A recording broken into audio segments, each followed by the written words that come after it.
오늘 말씀 창세기 9장 1절부터 17절까지 우리 한 절씩 읽겠습니다. 창세기 9장 1절부터 17절까지 한 절씩 읽겠습니다. 하나님이 노아와 그 아들들에게 복을 주시며 그들에게 이르시되 생육하고 번성하여 땅에 충만하라.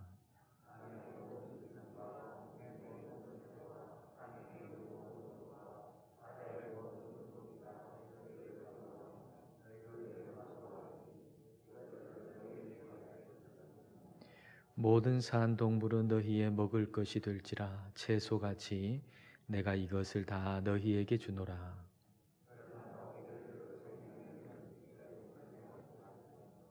내가 반드시 너희의 피 곧 너희의 생명의 피를 찾으리니 짐승이면 그 짐승에게서 사람이나 사람의 형제면 그에게서 그의 생명을 찾으리라.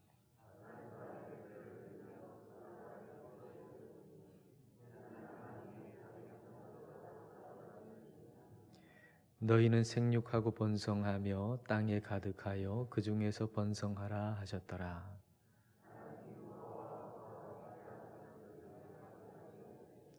내가 내 언약을 너희와 너희 후손과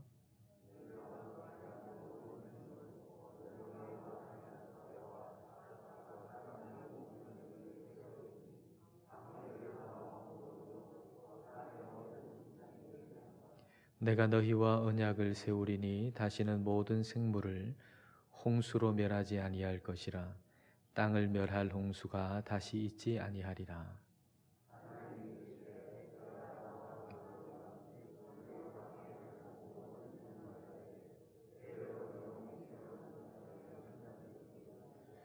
내가 내 무지개를 구름 속에 두었나니 이것이 나와 세상 사이의 언약의 증거니라.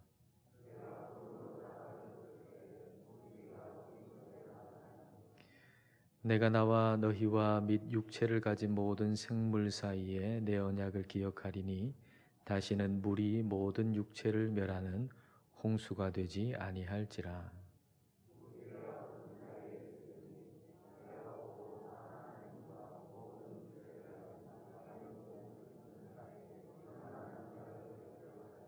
함께 읽습니다.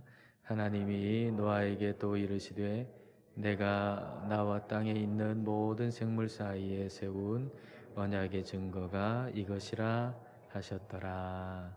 아멘.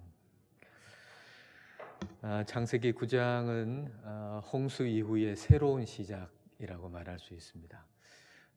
창세기 1장의 그 인류의 시작하고 비슷한 면이 있어요. 그 두 부분을 한번 보겠습니다. 창세기 1장 28절 전반절에 이렇게 기록되어 있어요.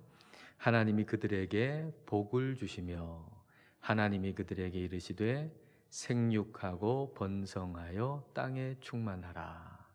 오늘 1절 보면 비슷하죠.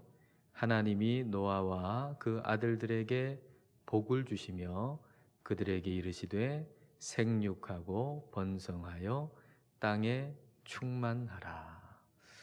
창세기 1장은 인류의 시작이고 그리고 오늘 읽은 9장은 이제 홍수 이후의 새로운 시작입니다.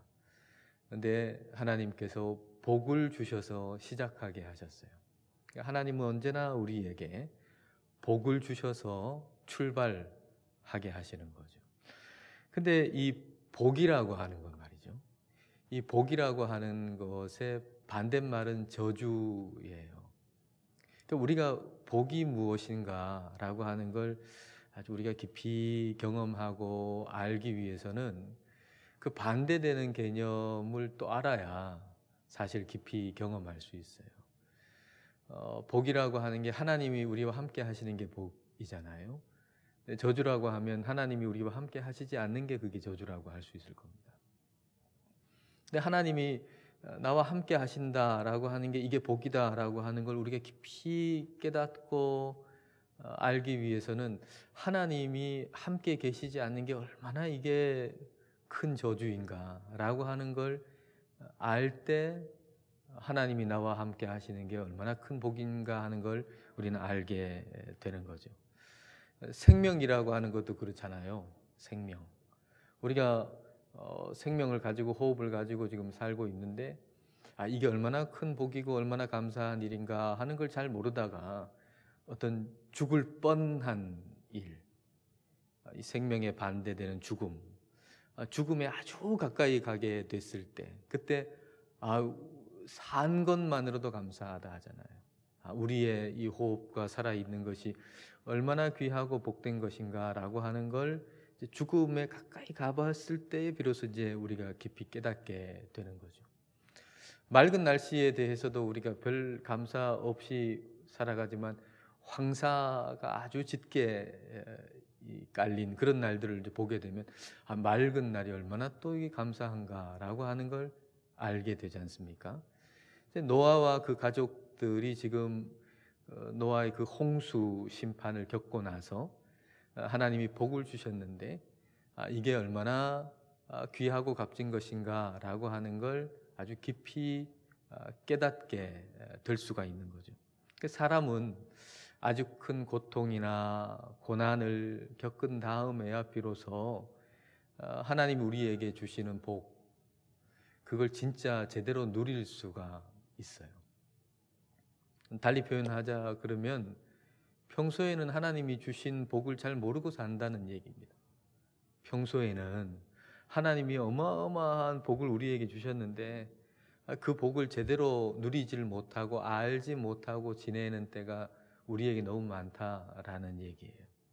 그래서 우리는 평소에 성경에서 기록하기를 이게 복이다라고 하는 것을 복으로 우리가 알 수 있도록 깨달을 수 있도록 좀 훈련하는 게 필요해요.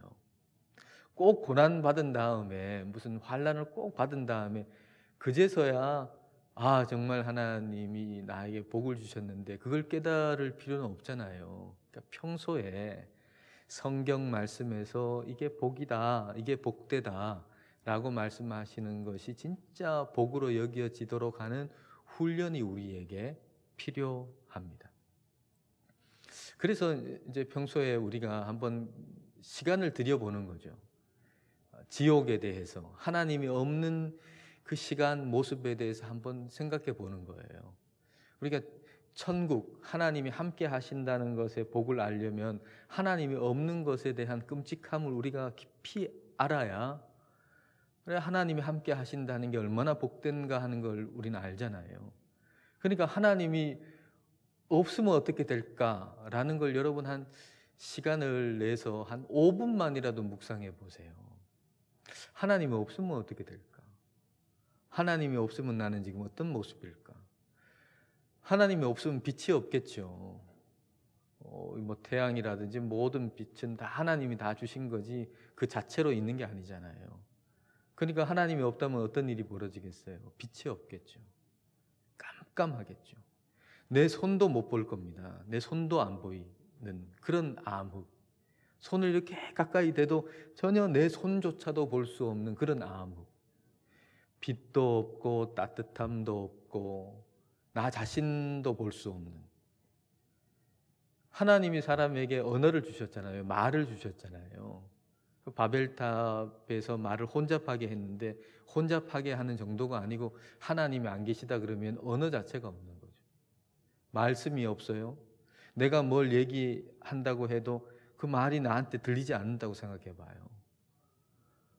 아무것도 들리지 않고 내가 말하는 것도 들을 수 없는 뭐 그런 암흑과 아무 소리도 들리지 않는 곳에 여러분 있다고 한 5분만 여러분 묵상해 보세요. 제가 한 5분 정도만 묵상해 봤더니만 진짜 그거는 말 그대로 끔찍한 거예요. 그리고서 눈을 딱 뜨잖아요. 5분 그 묵상하고 하나님 없는 세상을 묵상하고 눈을 딱 뜨면 한 줄기 빛이 방 안으로 싹 들어오는 그 자체가 얼마나 감사하고 얼마나 고마운 것인가를 깨닫게 돼요.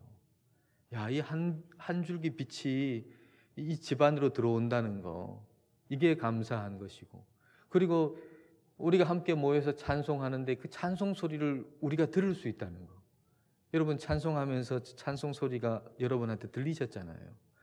그 찬송 소리를 우리가 찬송하고 그 소리를 우리가 들을 수 있다는 거, 이게 얼마나 감사한 일인지.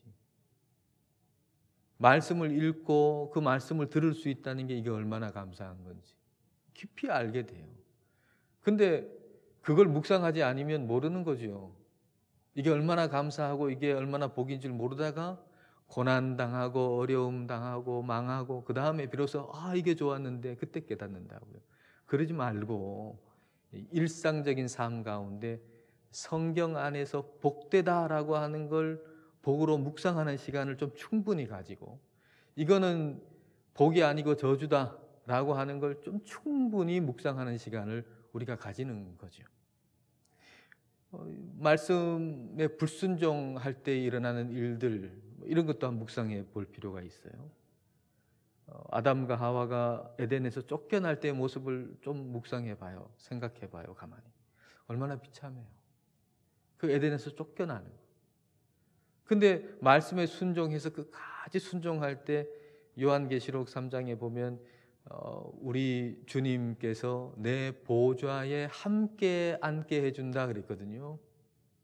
여러분 생각해 보세요. 어떤 이렇게 자리가 있는데 아주 좋은 자리인데 그럼 어디에 앉아야 될까 모르고 이렇게 딱 문을 열었는데 그 장소에서 제일 인자하시고 제일 높고 제일 좋으신 분이 여러분한테 딱 관심을 기울이면서 손짓하면서 여기 앉으라고. 그럼 얼마나 이게 기분이 좋겠어요. 근데 우리 하나님이 그렇게 하신다는 거죠. 우리 주님이. 우리가 순종하며 살 때 우리 주님께서 여기 와라, 내 자리 여기 앉아라 하고 그 자리에 앉게 해주신다는 거예요. 그러니까 우리가 그걸 묵상하고 생각하는데 시간을 들이게 될 때, 그때 우리는 이 세상에서 비록 힘들고 어려울지라도 순종하면서 사는 게 얼마나 큰 복인가라고 하는 걸 깊이 우리가 알 수가 있게 되는 겁니다. 그렇게 해서 고난받기 전에도 말이에요, 성경이 복이라고 말씀하는 걸 우리는 복으로 누리고 살아야 돼요. 복을 복으로 누리면서 사는 거죠. 하나님이 노아와 그 아들들한테 복을 주셨잖아요. 시작할 때 항상 복을 주셨고 우리에게도 다 복을 주셔가지고 이 세상에 지금 살게 하시는 거죠. 이게 이제 처음에 아담과 하와에게 주신 말씀하고 동일한 말씀인데 좀 차이가 있는 부분도 있어요. 자, 창세기 1장 28절 하반절하고 오늘 본문 2절과 3절을 보십시오. 창세기 1장 28절 하반절에는 바다의 물고기와 하늘의 새와 땅에 움직이는 모든 생물을 다스리라 하시니라 이렇게 되어 있는데, 오늘 본문 2절과 3절에는 땅의 모든 짐승과 공중의 모든 새와 땅에 기는 모든 것과 바다의 모든 물고기가 너희를 두려워하며 너희를 무서워하리니 이것들은 너희의 손에 붙였음이니라. 모든 사한 동물은 너희의 먹을 것이 될지라. 채소같이 내가 이것을 다 너희에게 주노라. 아담과 하와에게는 다스리라 그랬어요. 다스리라라고 하는 요 말은 라다라고 하는 말인데 통치권을 준다는 얘기예요. 통치권을 준다. 이게 말하자면 나라의 개념이죠. 킹덤의 개념이죠. 킹덤 오브 갓 하면 하나님의 나라잖아요. 하나님이 다스리신다. 하나님이 통치하신다라는 거죠. 근데 아담과 하와에게 모든 이 생물들을 다스려라 그랬어요. 다스려라. 그 말은 무슨 말이겠습니까? 하나님의 통치가 드러나게 하라는 거죠. 하나님의 통치가 내 마음대로 막 뭐 이렇게 하는 게 아니라 하나님의 다스림, 하나님의 통치가 드러나게 하라, 그런 얘기입니다. 그러니까 여기 다스리라는 얘기는 달리 표현하면 섬긴다는 얘기죠. 섬기지 않고는 하나님의 통치가 드러날 방법은 없으니까요. 그러니까 하나님이 사람한테 다스리라라고 하는 얘기는 하나님의 통치와 다스림이 나타나게 하는 건데 그 방법은 섬김밖에 없어요. 그래서 섬긴다, 돌본다 이렇게 표현할 수가 있을 겁니다. 근데 이런 관계가 말이죠. 이런 관계라고 하는 것은 좀 이 사람과 사람뿐만 아니라 사람과 동물 사이에도 너무나도 좋은 관계, 너무나도 좋은 관계. 지금 반려동물하고 사람하고 관계, 이거하고는 비교할 수 없을 만큼 아주 좋은 관계 속에 있었다는 얘기죠. 이와 같은 관계들이 회복될 때의 모습을 이사야 11장이 우리에게 보여주는데요. 그 모습을 한번 볼까요? 이사야서 11장 6절부터 9절까지입니다. 그때의 이리가, 여러분 한번 그 모습을 한번 상상해 보세요. 그려보세요. 그때의 이리가 어린 양과 함께 살며 표범이 어린 염소와 함께 누우며 송아지와 어린 사자와 살찐 짐승이 함께 있어 어린 아이에게 끌리며 암소와 곰이 함께 먹으며 그것들의 새끼가 함께 엎드리며 사자가 소처럼 풀을 먹을 것이며 8절 9절입니다. 젖 먹는 아이가 독사의 구멍에서 장난하며 젖된 어린아이가 독사의 굴에 손을 넣을 것이라. 내 거룩한 산 모든 곳에서 해됨도 없고 상함도 없을 것이니 이는 물이 바다를 덮음같이 여호와를 아는 지식이 세상에 충만할 것임이니라. 에덴에서의 그 동물과 동물의 관계, 약육강식의 이런 관계가 아니죠. 또 사람과 동물의 관계, 이 관계가 얼마나 친밀하고 얼마나 좋은지 이걸 우리에게 보여줘요. 근데 이제 홍수 심판 이후에는 그런 관계가 유지가 안 되는 거죠. 깨지는 거죠, 완전히. 그래서 이제는 먹고 먹히는 관계가 돼요. 이제 홍수 이후에 먹을 게 없잖아요. 그러니까 하나님께서 그 생물을 사람한테 먹을거리로 주셨어요. 먹을거리로. 그래서 생물의 희생으로 사람이 살게 된 겁니다. 그러니까 우리는 말이에요, 뭔가의 죽음으로 우리의 생명을 유지하는 거예요. 뭔가가 죽어야 우리는 사는 거예요. 저와 여러분은 아무것도 안 죽이고 살 수 없어요. 저와 여러분이 지금 산다고 하는 자체가 이미 나를 위해서 많은 동물이 죽고 있다는 그런 의미이기도 한 거죠. 여러분, 노아하고 그 가족들 한번 생각해 보세요. 1년 넘게 그 방주 안에 그 동물들 같이 있었잖아요. 근데 정결한 거, 정한 거 암수 7씩인데 그 중에서 하나님께 제물로 드리기도 하고 그 중에서 또 양식으로 잡아서 먹어야 되잖아요. 근데 1년 이상 같이 있었던 동물을 잡아먹는다. 이게 결코 쉬운 게 아니었을 겁니다. 그러니까 그런 음식을 먹을 때마다 뭘 뼈저리게 느낄까요? 너의 죽음으로 내가 산다. 너의 죽음으로 내가 산다. 그러니까 동물이 죽음으로 어떤 것이 희생돼서 내가 산다는 걸 깊이 생각하지 않을 수가 없는 거예요. 먹을 때마다 말이에요. 먹을 때마다. 근데 오늘날 우리들을 한번 생각해 보십시오. 먹을 거리가 참 너무 많죠. 그리고 우리가 직접 소를 키우거나 돼지를 키워가지고 잡아먹는 게 아니잖아요. 그러니까 우리는 먹을 것도 많죠. 직접 우리가 그걸 키워가지고 먹는 것이 아니니까 우리는 좀 망각하죠.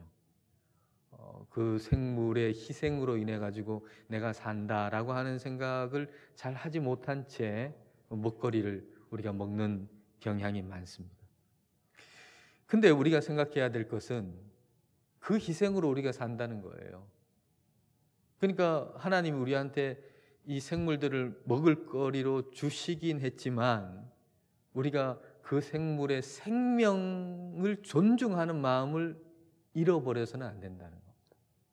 비록 그걸 우리에게 먹을거리로 주셨지만 그것의 생명까지도 소홀하게 여겨서는 결코 안 된다는 얘기예요. 자, 4절을 여러분 보시겠습니까? 4절. 그러나 고기를 그 생명되는 핏째 먹지 말 것이니라. 고기를 피째 먹지 말라 그랬어요. 피는 생명이잖아요. 다시 말하면 피째 먹지 말라라고 하는 얘기는 우리 하나님께서 고기를, 생물을, 동물을 우리에게 먹을 거리로 주셨지만은 그 생물을 귀하게 여기는 마음까지 잃어버려서는 안 된다. 그 생물을 귀하게 여기는 마음을 가지는 것이 하나님께 영광을 올려드리는 것이다 라는 얘기입니다. 오늘날 이걸 우리한테 한번 적용해 보자고 하면 소나 돼지나 닭 같은 거 먹을거리로 우리에게 주셨지만은 우리가 단순하게 그걸 먹을거리로만 생각하는 것이 아니고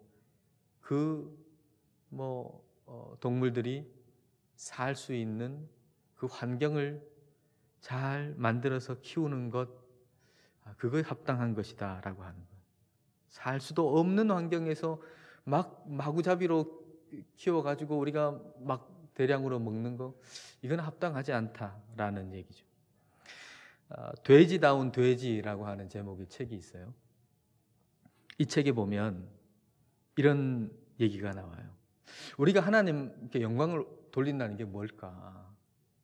우리가 하나님께 영광을 돌린다라고 하는 것 많은 부분에서 생각해 볼 수 있겠지만 돼지를 키우는 것에서 한번 생각해 본다면 돼지가 돼지답게 클 수 있도록 환경을 만들어 주는 게 그게 하나님께 영광을 올려드리는 것이다 라는 그런 얘기를 해요. 그러니까 이 책 쓰신 분은 이걸 이제 실천하는 분이에요. 이분은 미국에서 농장을 운영하면서 이제 그 먹거리를 5천 가정에 공급해주고 또 10곳의 소매점에다 공급하고 50군데 이상의 그 음식점에다가 그 농산물을 공급하는 분이에요. 그래서 이 성경적인 가치관에 입각해서 이제 농장을 이제 운영하시는 분인데 이제 그분이 그런 얘기를 하는 거예요. 뭐가 하나님께 영광을 올려드리는 것인가?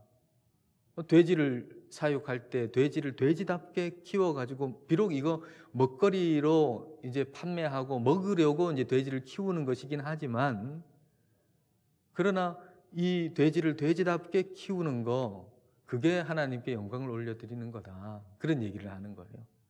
그러면서 이제 지금의 실상이 어떤가 하는 거예요. 지금의 먹거리의 실상이 어떤가.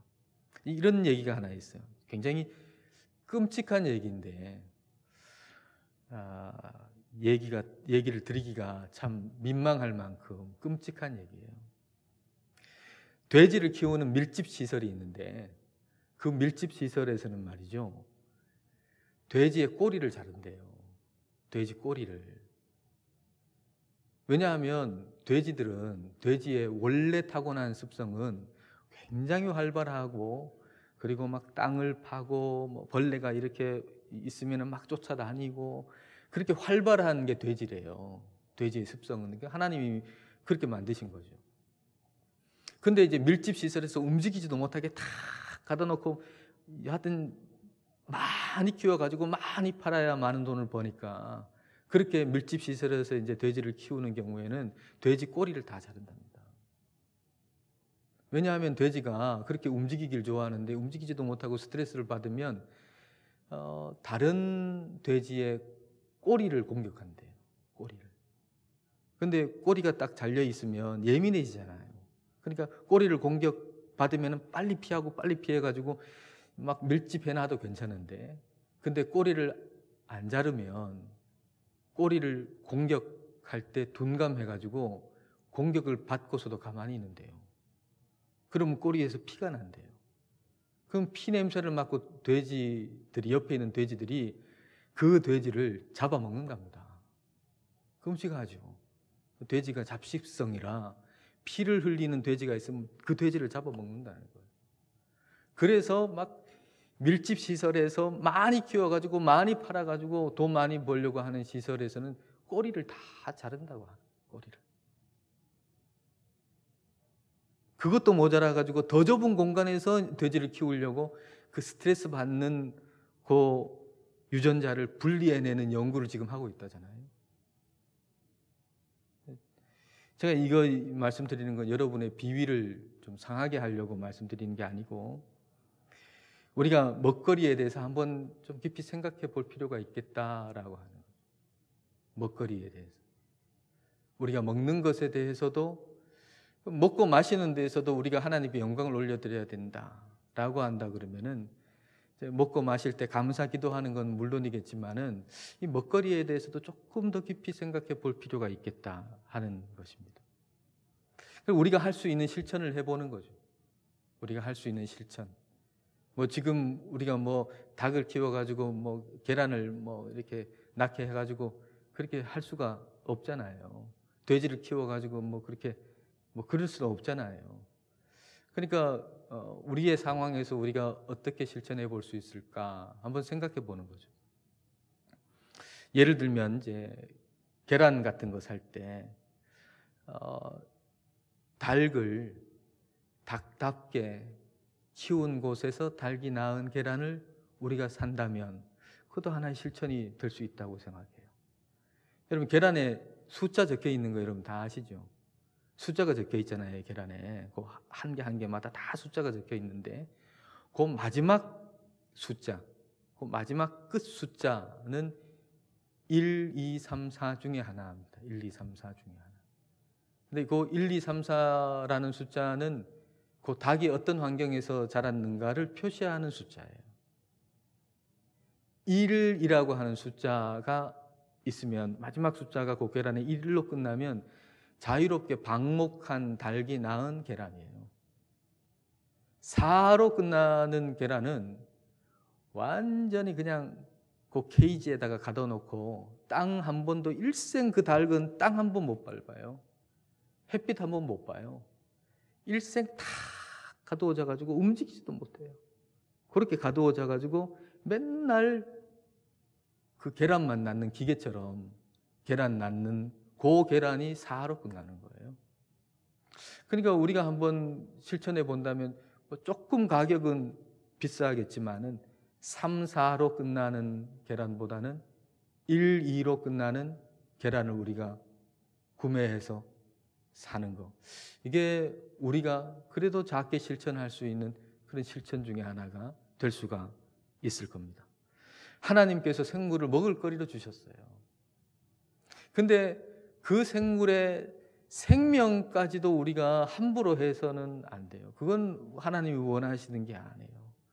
그냥 마구잡이로 대량으로 막 생산하기 위해서, 돈 많이 벌기 위해서 그 무지막지한 환경 속에서 그렇게 동물들을 키우고 거기에서 난 뭐 계란이나 고기를 먹는 거, 이게 참 우리가 더 깊이 들어가면 들어갈수록 참 고민해야 할 부분이다라는 생각이 듭니다.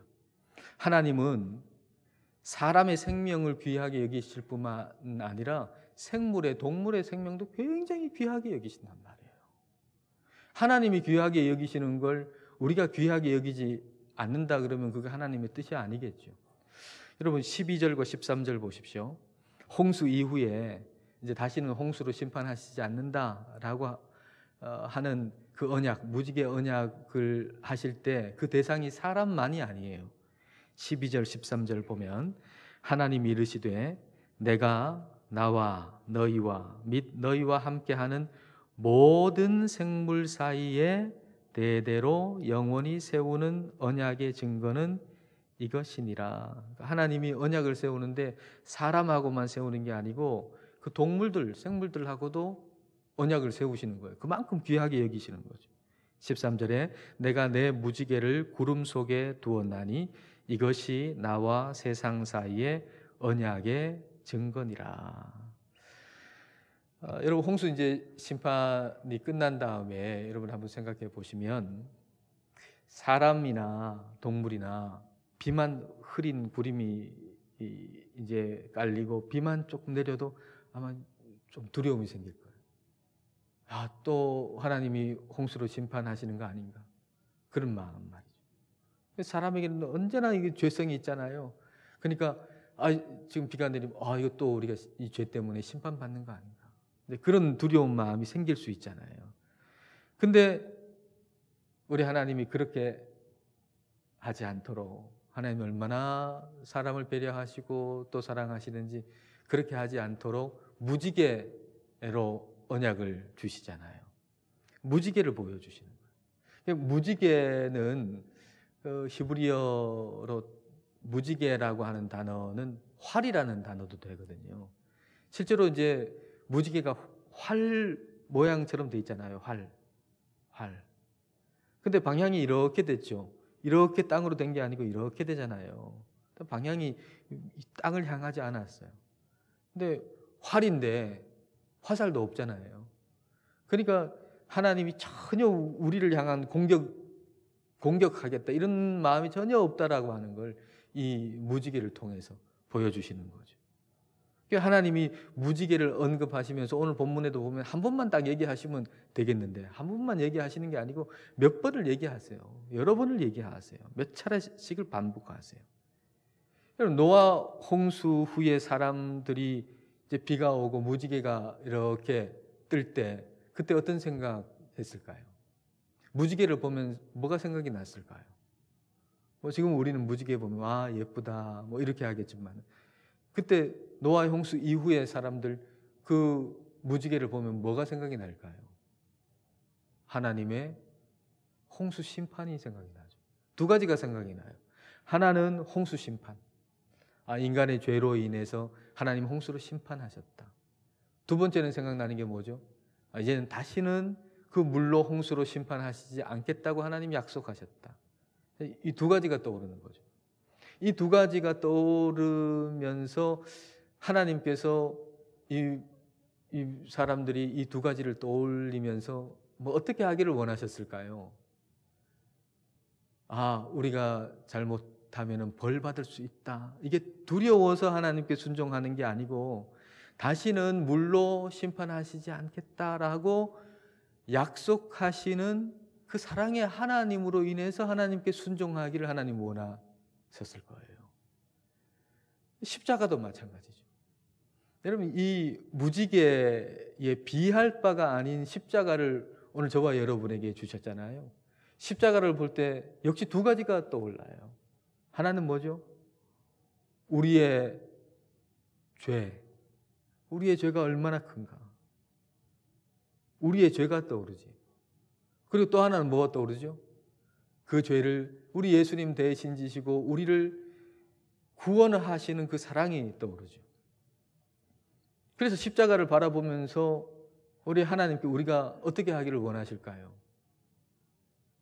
내가 이렇게 잘못하면 벌 받는데 벌 받는 게 무서워가지고 하나님께 순종하는 그런 삶이 아니고 하나님이 우리에게 주시는 은혜와 그 사랑으로 인해서 우리 하나님께 순종하는 삶을 살기를 우리 하나님은 원하시는 거죠. 우리 하나님은 우리가 뭐 이렇게 안 하면 벌 받을 거야. 이렇게 하면 벌 받을 거야. 그렇게 해서 뭘 하는 걸 원치 않으세요.